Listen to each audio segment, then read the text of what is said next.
Have you ever felt like reality just slipped away? Like you're walking through a world made of fog, where people speak, sounds happen, life moves, but it all feels unreal? If you're an INFP or an INFJ, this might be more than just a passing feeling. What if derealization isn't a glitch in your mind, but a natural result of how your inner world is wired? You wake up, look out the window. The sky is bright. Birds are chirping. You move through your morning routine, coffee, messages, maybe a walk, and yet something feels off. The world looks the same, but it's like watching a movie where the sound is just slightly out of sync. You blink, breathe, try to snap out of it, but the disconnect lingers. You're present, but not anchored. You laugh with friends, but the joy feels far away. You speak, but your words echo back like they belong to someone else. The moment is happening, but you're floating slightly above it. And here's the strange part. It's not the first time.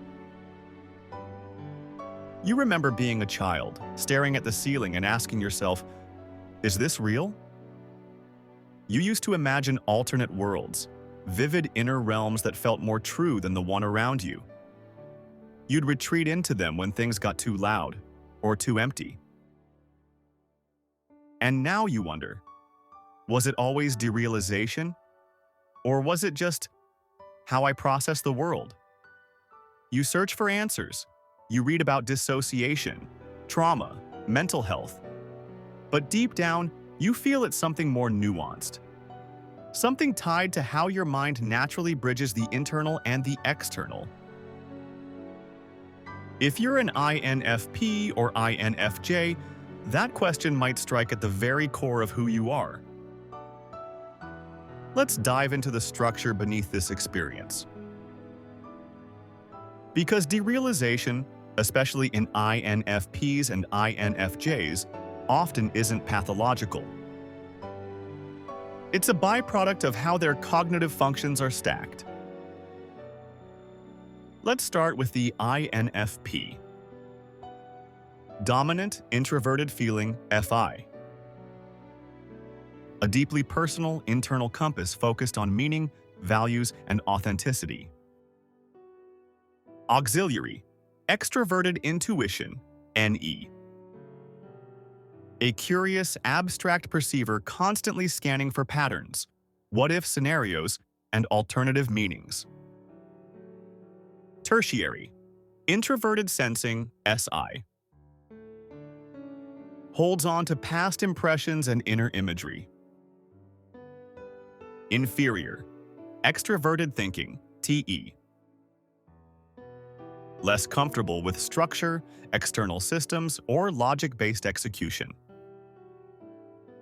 This function stack means the INFP tends to filter reality primarily from within, grounding perception in subjective meaning and emotional resonance.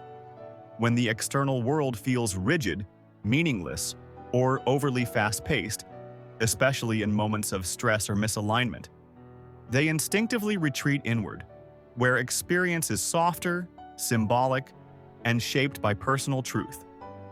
This can make outer reality feel detached or surreal. Not because the INFP is avoiding it, but because it doesn't match the richness of their internal narrative. Now the INFJ. Dominant, introverted intuition, NI. Seeks deep insights, symbolic synthesis, and long-range patterns. Auxiliary, extroverted feeling, FE. Tunes into emotional environments and the needs of others. Tertiary, introverted thinking, TI. Internal precision, analysis, conceptual alignment. Inferior, extroverted sensing, SE. The least conscious function, focused on real-time sensory input. INFJs often build layered internal frameworks about people, purpose, and the world. but their inferior SE can make present-moment immersion difficult, especially under stress. The result? They might feel disconnected from their senses, their body, or even time itself. Their mind retreats into symbolic meaning, leaving the present moment feeling thin, almost dreamlike. For both types, derealization isn't just disconnection. It's what happens when the outer world fails to resonate with the depth of their inner one. So, is derealization a disorder? Or is it a signal? A sign that your mind is trying to protect its inner alignment by pulling back from a world that doesn't always make space for depth. For INFPs and INFJs, that line is blurry. They don't escape reality, they reinterpret it. But when that inner world becomes too vivid, too safe, it can be hard to come back to the surface. Maybe the challenge isn't to silence the dream, but to build a bridge between the vision inside and the reality outside. What about you? Have you ever felt this strange veil between yourself and the world? Drop your experience in the comments. Let's talk about it. And if this spoke to you, like the video, subscribe for more MBTI deep dives. Share it with that one friend who always lives in their head. Because sometimes, the most unreal thing is finally feeling understood.